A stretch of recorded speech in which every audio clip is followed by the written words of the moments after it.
Hey YouTube, HC Salt here. I actually bought another gun.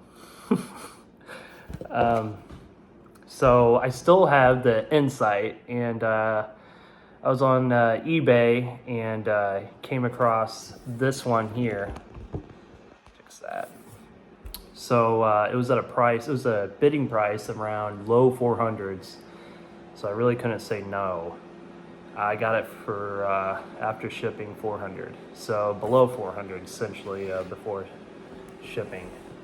I bought this gun with the intent to flip it. I just literally got it in like early morning today, and I shot it a few times, and I'm just going to give you my first impression on it. I've done a lot of research on this gun before it came in, but holding the hands, actually shooting both types of bolts of this gun. I'm not going to say what it is until I show the gun, but it's just kind of first impressions, and I kind of just wanted to show it off. And my intent is to flip it. I really like the Insight.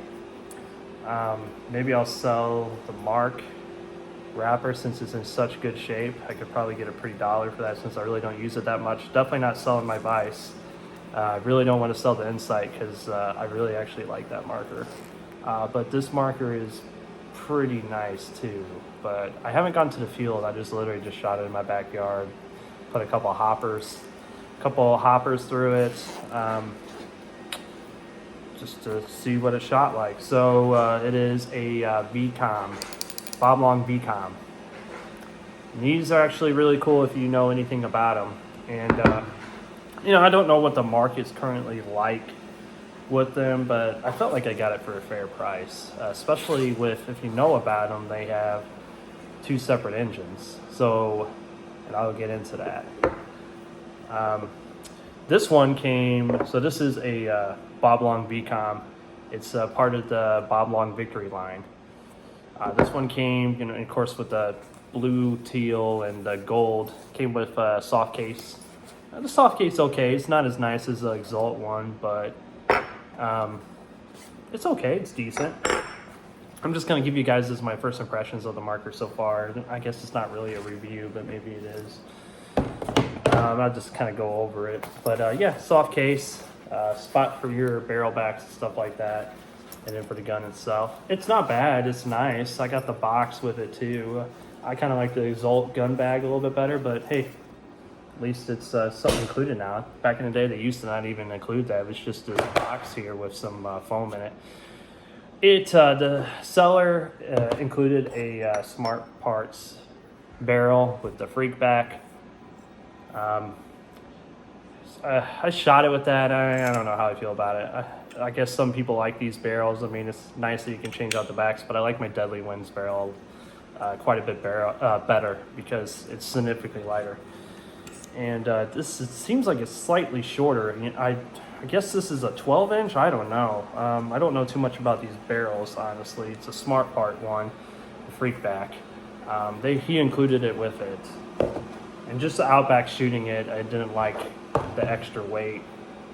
Though if I take to the field, once I play with it on the field, I'm sure I wouldn't notice anything between the differences. But I felt like the Deadly Winds was a little quieter and definitely lighter.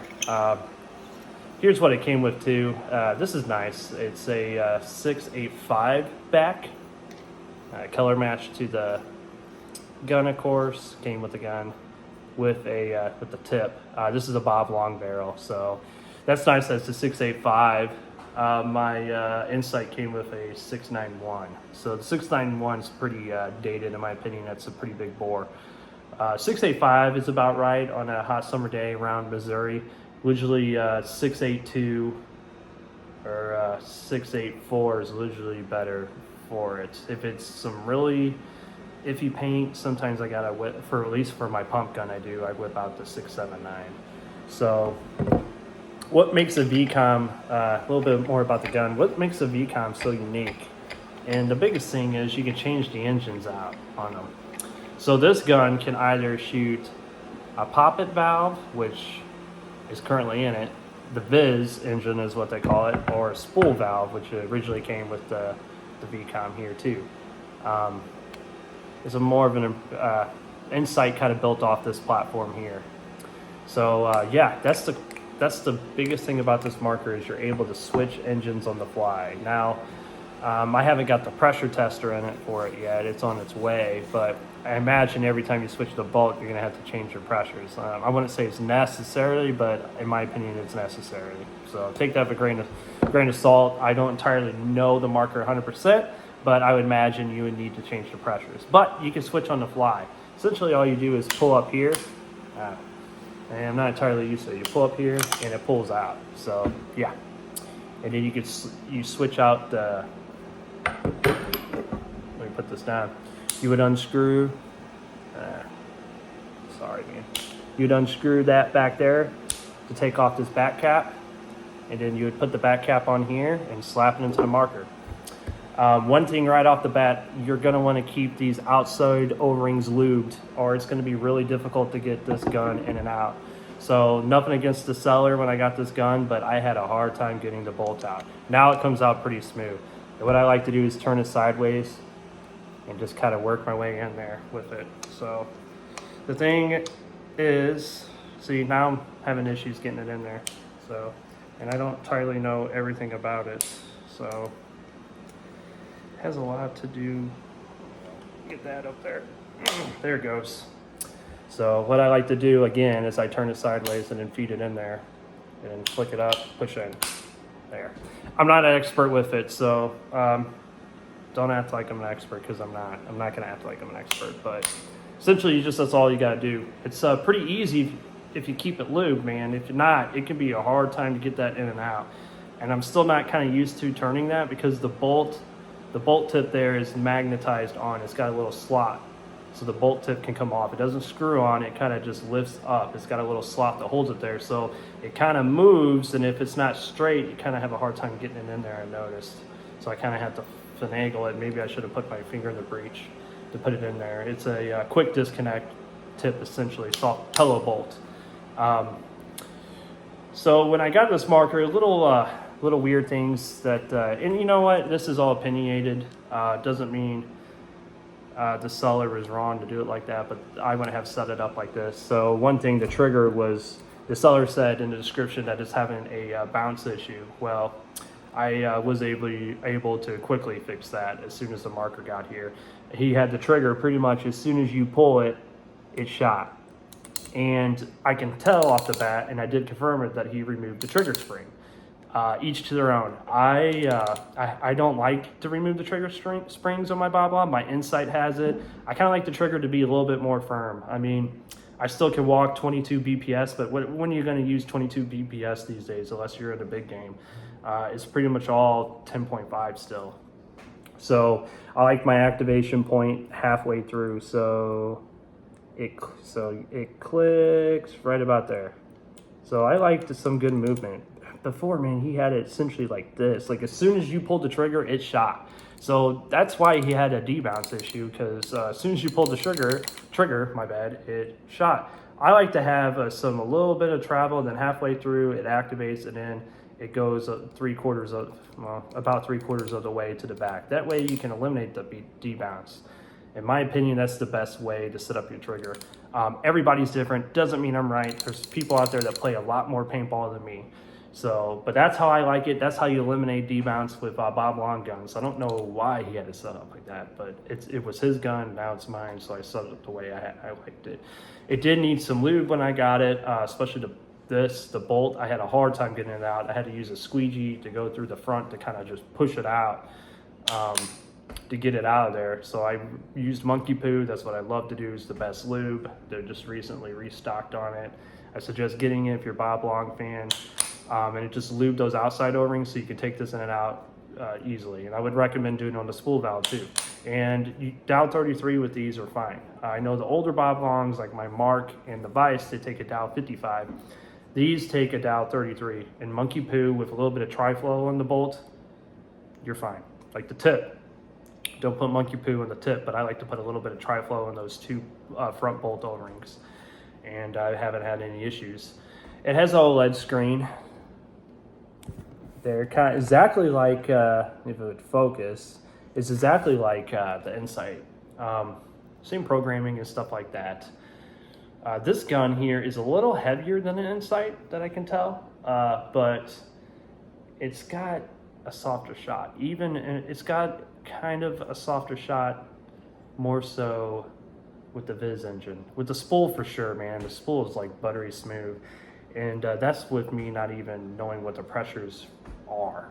But with the Viz engine, it felt as smooth, if not a little bit smoother than the Insight, but it was a little, with the Viz engine I'm talking about, it's a little louder than the Insight. So the Insight's quieter, but you can definitely feel the gun working compared to this gun with the Viz engine. With the spool engine, there's no comparison.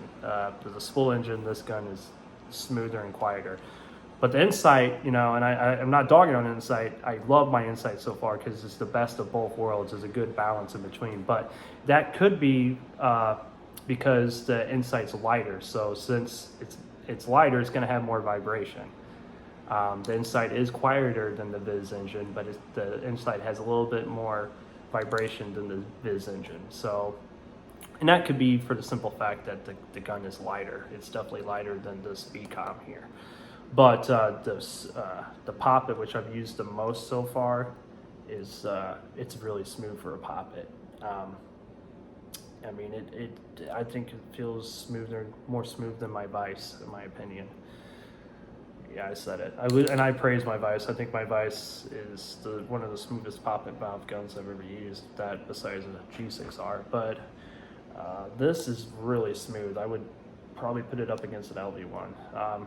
It might be smoother than a G6R. I haven't shot a G6R in a hot second, but it's very smooth. It has the same cam drive ASA as the Insight. Most of the other stuff on this is going to be the same as the Insight. This one actually has 4 CIs, which is pretty cool. I don't know how much of a difference that's going to make anymore. I know back in the day, people were like, yeah, send me NPPL days. You wanted to get as much as you could out of your gun, cap wise, like getting it, uncap wise, getting the most BPS per second. The regulator is all the same, essentially. Super easy to do. You just take it off and just lube the piston and put it back in. And I went through this whole gun just lubing everything because I felt like it needed it. But yeah, after I got that done, because when I first got it, it was shooting like 260, 270. I went down to bore size, like really small. I went to like a 6, 7, 9. Like I usually use that on pumps. And then I was able to get it to like 280 and then 290, and sometimes it'd be 315. So it was like all over the place. I took everything out, the regulator, the bolt, lubed both bolts up, went through the regulator, put it back in, and 679, it was shooting 315, 320. Changed out the back to like a 684, and then it was shooting 280 consistently, like 280, 281, 283, 280. So it just needed to be gone through. But yeah, essentially just their thoughts. It's a gorgeous gun. It's definitely a player's gun. This one is. It's definitely got some marks and nicks. It's kind of hard to tell on the camera because of the teal, but it's got some love marks on it, like right there and stuff like that. You kind of can see it. It's definitely a player's gun, but I felt like I got it for a really, really good price. And I don't know what I'm gonna do. This hardly has any breech wear, which is I'm just not noticing that. Yeah, I mean the anodizing is a little worn, but it doesn't have any breech wear, which is kind of surprising for the gun, the outside condition of the gun. I would say the outside condition is like a 7 out of 10, maybe a 6. It's not bad. It's just a used gun. It loved. And you know what? A lot of times I prefer that because I don't feel so guilty using them. Like the Mark wrapper, I sometimes feel guilty using that because that gun is flawless. I take that out just for special occasions. But that's essentially it. Programming's the same as the Insight. It's got the same feed neck.